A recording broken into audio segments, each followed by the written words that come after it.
Je vais inviter l'une des membres éminentes de ce jury, Nicole Notat, à nous rejoindre pour nous dévoiler le nom de ce premier lauréat.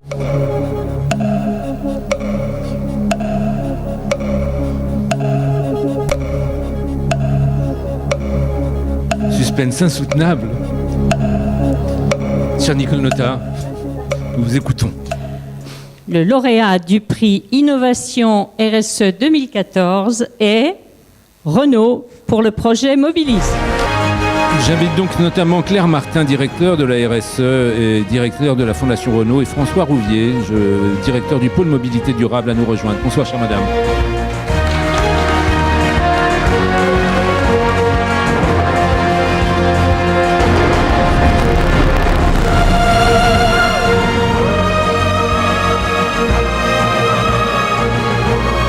Maintenant que les clameurs se sont tues, peut-être allez-vous pouvoir vous expliquer comment vous percevez ce prix. Quelle est la signification de cette reconnaissance pour vous?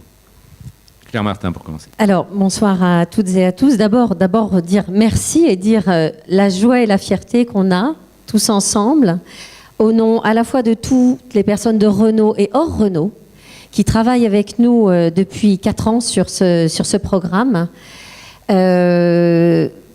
Qu'est-ce qu'on ressent? D'abord, oui, cette fierté. La deuxième chose, c'est que je pense aux bénéficiaires de ces programmes.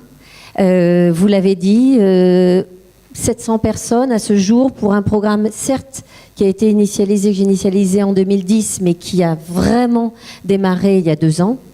Il faut se donner le temps. Quand on veut faire de l'innovation sociale et sociétale, ça prend du temps. Et il faut se laisser ce temps-là. Surtout une innovation partagée comme celle-ci, voilà, véritablement une innovation en réseau. Voilà. Absolument. Je dois dire, je voudrais remercier à la fois Véronique, je crois, et Luc Ferry, parce que vous avez très bien décrit ce programme. Ce que j'ai envie de rajouter également, c'est que, au fond, en 2010, moi je suis partie d'un constat. La mobilité, c'est un vrai problème social, notamment pour tous ces gens qui, parce qu'ils en sont privés, n'ont pas les moyens d'insertion pour conserver parfois un emploi ou pour retrouver un emploi ou aller faire une formation. Et finalement, la finalité de ce programme, c'est d'abord ça. Et puis on s'est dit, la mobilité, c'est le métier de Renault, donc on est tout à fait légitime à proposer des solutions innovantes. Troisième élément, c'est qu'on s'est dit, il faut qu'on arrive à construire avec d'autres. Parce que la problématique des personnes en situation de précarité, quand on est un grand groupe comme Renault, il faut avoir l'humilité et la modestie de se dire qu'on ne connaît pas les problématiques de ces personnes et que donc il faut arriver à s'associer avec d'autres. C'est pour ça qu'on a vraiment tenu à ce travail de construction. Mais je rajouterais que vous avez cité Mohamed Younous et vous avez tout à fait raison. On a décidé d'aborder cette problématique sociale avec une approche entrepreneuriale. Et c'est comme ça qu'il définit le social business. Et ça fait la différence avec d'autres programmes qu'on peut observer. Et puis l'autre conviction, c'était il faut absolument arriver à convaincre l'ensemble du groupe Renault, à commencer par la direction générale, parce que ça ne peut pas être un petit programme dans un coin uniquement RSE, ça doit être un programme du groupe, parce que c'est tous les métiers de l'entreprise qui sont engagés dans ce programme-là. Et c'est donc ça qu'on a voulu pousser. J'ai été trop longue. Non, vous êtes parfaitement dans le timing, mais je joue juste mon rôle, vous savez, je suis le cerbère ce soir, chère madame. François Rouvier, peut-être un mot de commentaire? On ne commente jamais ce que sa responsable a dit, donc je ne commenterai pas ce que Claire a dit. Ce sont des RH en direct, voilà, un cas d'école. Et en l'occurrence, j'approuve de toute façon avec beaucoup de cœur et de vérité. Non, je dirais que d'abord c'est un travail d'équipe, et rien ne se réussit, on le sait tous, sans une équipe. Et ce que je voudrais juste ajouter, pour pas être long non plus, c'est que finalement la RSE, vous disiez, c'est plus aujourd'hui, se révèle plus comme une opportunité que comme une contrainte. Et en fait, la RSE se révèle comme un formidable incubateur d'idées nouvelles. Moi, j'aime beaucoup l'idée de la zone démilitarisée. Et ce qu'on a observé avec Mobilise et dans le cadre de la RSE, c'est que finalement, on est dans un champ où, comme on s'adresse au bien commun, on peut tester des choses de façon très libre. Et grâce à ça, on peut créer, ouvrir des brèches, créer des choses. Et c'est ça le grand intérêt de ces démarches nouvelles. Nicole Notat, Gilles Briens, peut-être une question? Une question toute rapide, allez, on est entre nous. Qu'est-ce qui est dur dans un projet comme ça pour qu'il en soit là où il est aujourd'hui? Vous avez dit qu'il faut convaincre le patron. Ça a été facile? Il n'est pas là, Alors, vous pouvez... il n'est pas là, mais il a été très attentif dès le départ, franchement. Et je dirais qu'il a d'abord donné son accord, mais il a tenu à une chose, il a tenu à ce qu'il y ait un consensus sur ce projet avec l'ensemble du comité exécutif.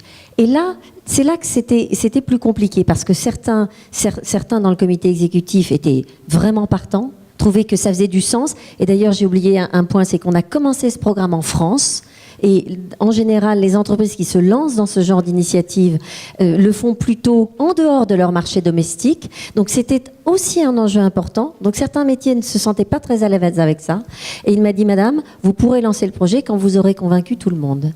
Et au fond, je pense que c'était tout à fait une bonne chose qu'il ait cette exigence vis-à-vis de nous, qu'on ne lance pas quelque chose à la hussarde, parce que le potentiel de transformation de ce type de programme pour l'ensemble des métiers de Renault est considérable.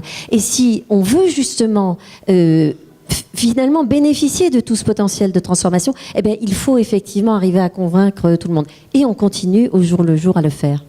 Ça renvoie à cette définition qui a été donnée du social business que vous évoquiez, qui consiste à innover au service de l'intérêt général. Je crois qu'on est vraiment en plein là-dedans. Gilles Briens, c'est une question. En écoutant la description de votre projet tout à l'heure, un souvenir m'est revenu, ma première voiture. Figurez-vous que c'était une R5, une vieille Renault hors d'âge. Vous avez eu chaud. Une Renault.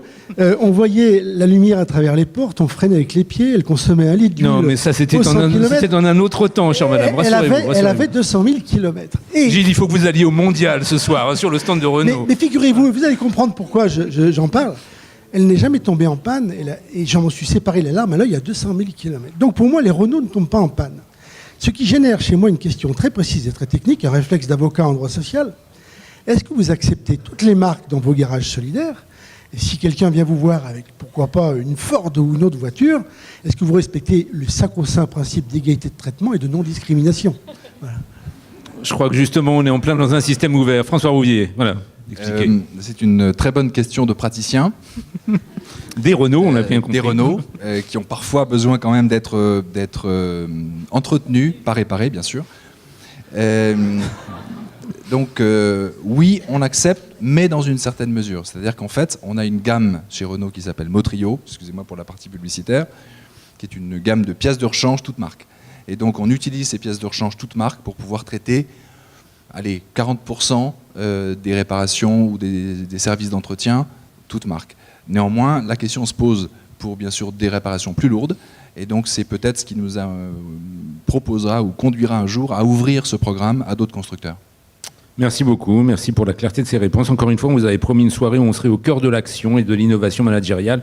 Voilà une excellente entrée en matière. Petite photo de famille, je crois, conformément au rituel. D'abord, remise du trophée en bonne et due forme, et petite photo de famille. Merci.